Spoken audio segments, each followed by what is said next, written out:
Bliss is both the path and the destination.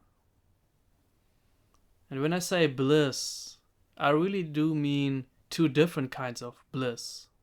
There's a relative bliss, which simply comes about through opening up, through relaxing and allowing our attention to expand and include. As soon as we do this, there are beautiful natural qualities which come to the foreground. A spaciousness and openness and relaxation and equanimity, a beauty which is immediately seen. And this is always readily available, right at our fingertips.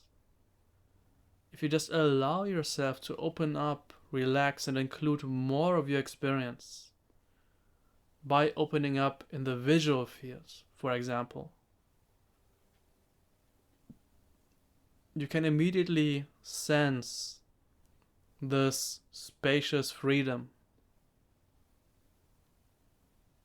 We are just relaxing, staying open, and simply appreciating the experience of not being fixated on anything. So this bliss, which arises through opening up and relaxing, is of course relative bliss. It's a conditioned state. It has different gradations. You could say it exists on a kind of spectrum. It might not always be there. It can come and go. Of course, that doesn't make it bad. It's a beautiful experience to be spacious and open, but of course it won't always be there. It's readily available, but it's not fundamental. The fact that it's readily available, however, shouldn't be undervalued. Having an easily accessible source of bliss in one's life is a tremendous advantage. That alone can really have a dramatic impact on the suffering we experience and the well-being we experience.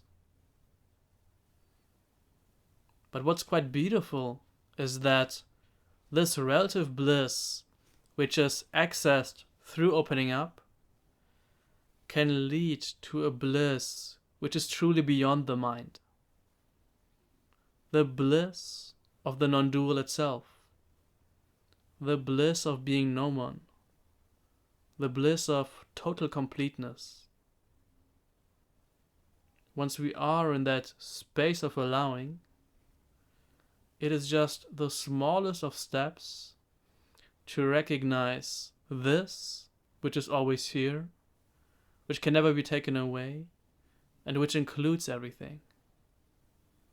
We can call it by many different words. We can call it awareness, pure being, emptiness, openness, awakeness.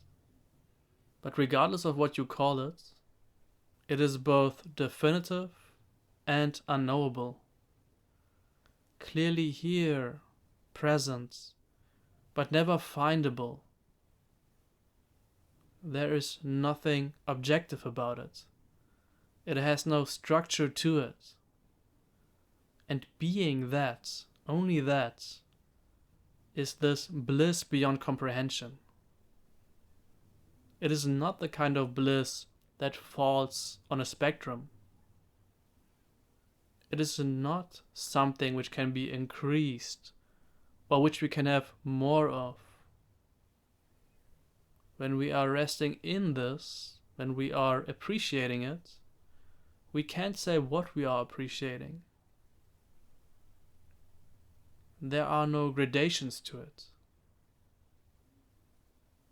We realize it's not something to be gained or that can be lost. It boggles the mind. We can't grab hold of it. And yet strangely, precisely because we can never grab hold of it, we can never conceptualize it, it is the bliss beyond imagination.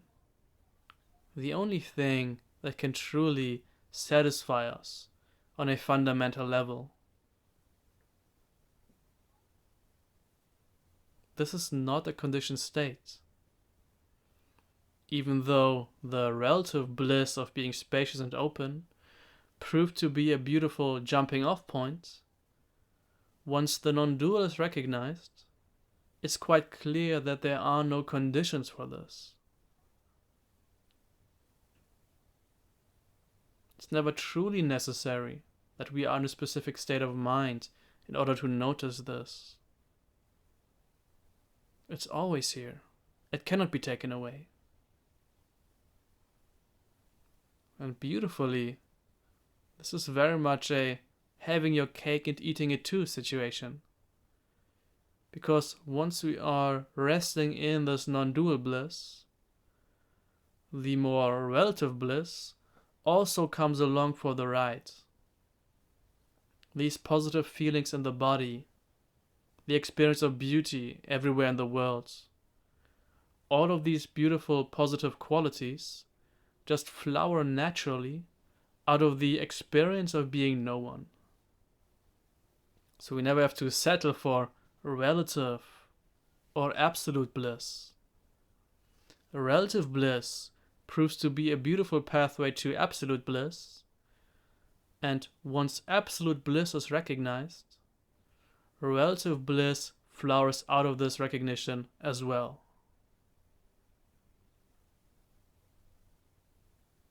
And what do we do when we are in appreciation of this unfindable completeness?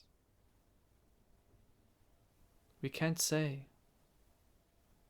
We can't do anything about it. There's nowhere further to go.